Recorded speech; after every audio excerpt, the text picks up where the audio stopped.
Hello mga kanegosyo! It's a brand new episode of our show. And we can't wait to share what our amazing guests have in store for us today. Kaya naman, tutok lang sa ating programa. Ito ang Negosyo Goals, ang gabay sa pagtupad ng inyong pangarap.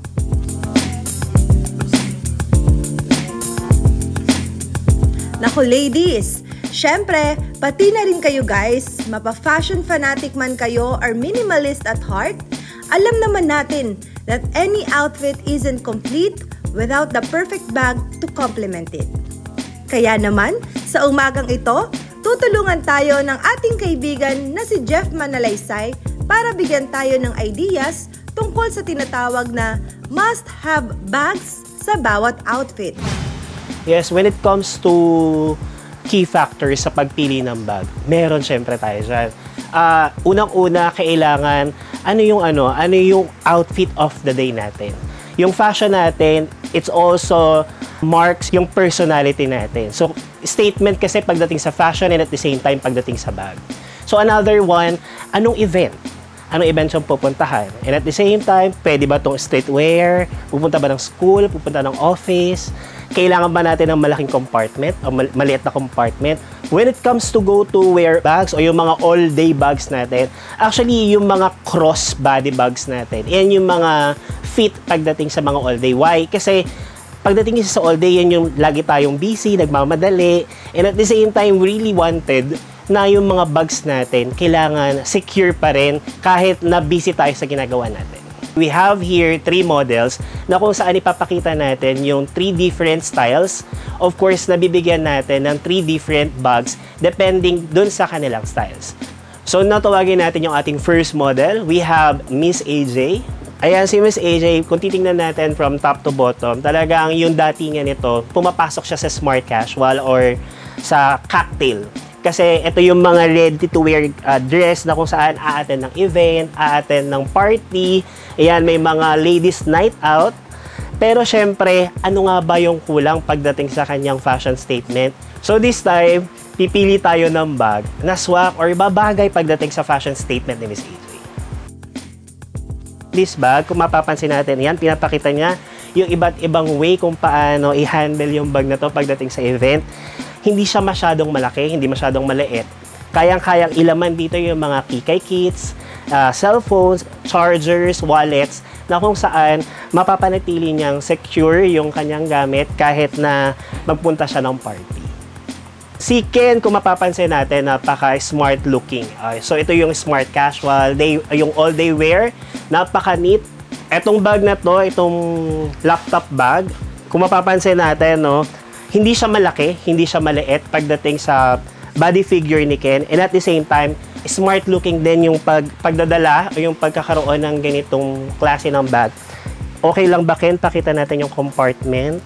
So, as a laptop bag, aside from that, syempre yung mga enough yung kanyang suitcase, or enough yung kanyang space pagdating sa laptop, wallet, of course, yung charger, yung mga contracts natin dyan sa mga business partners mo, ayan, kayang-kaya at pasok na pasok, na hindi ka nagmumukhang parang papasok ng opisina, na hindi ka nagmumukhang outdated pagdating sa fashion. Kasi on your style and with Corbang local bag, very fashionable.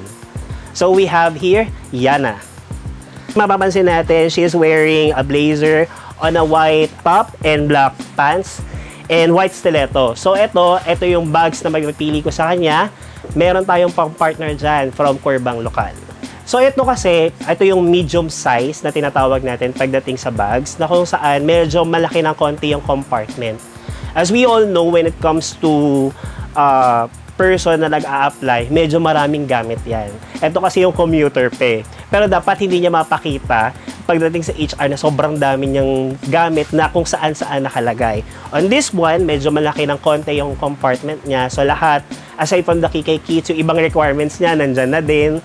Kung meron siyang purse, kasi of course, nag-commuter, ayan, malalagay natin lahat dyan. Together, yung ating some documents na maliliit na pwedeng tupiin, pwedeng-pwede dito. This time naman, punta tayo sa streetwear, chic style, and at the same time, smart casual attire din. hawak-hawak niya na itong very classy na small to medium bags na kung saan pwedeng pumunta sa mall, punta sa lakad ng barkada. Itong bags na to, 3-way din siya. So, pwede din siyang parang pa-clutch bag and at the same time, yung short strap, meron din available niyan. And of course, for AJ, pinilian natin siya itong classic bag na kung saan dahil yung style natin very chic, yung elegance. Pakita din natin, AJ, yung isang available na strap na gagamitin natin. Ayan, so ito yun, so kapag hindi lang siya day wear, pwede siyang night wear yung bag natin. So meron siyang available na isa pang sling, yung short sling for Ken. Kanina napakita natin yung laptop bag.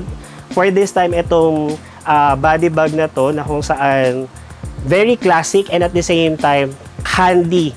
So yung lahat din, as you all know naman, when it comes to men's fashion, ang dala-dala niyan, cellphones, wallet, kasya lahat dito, even yung charger. So on the go dyan si Ken.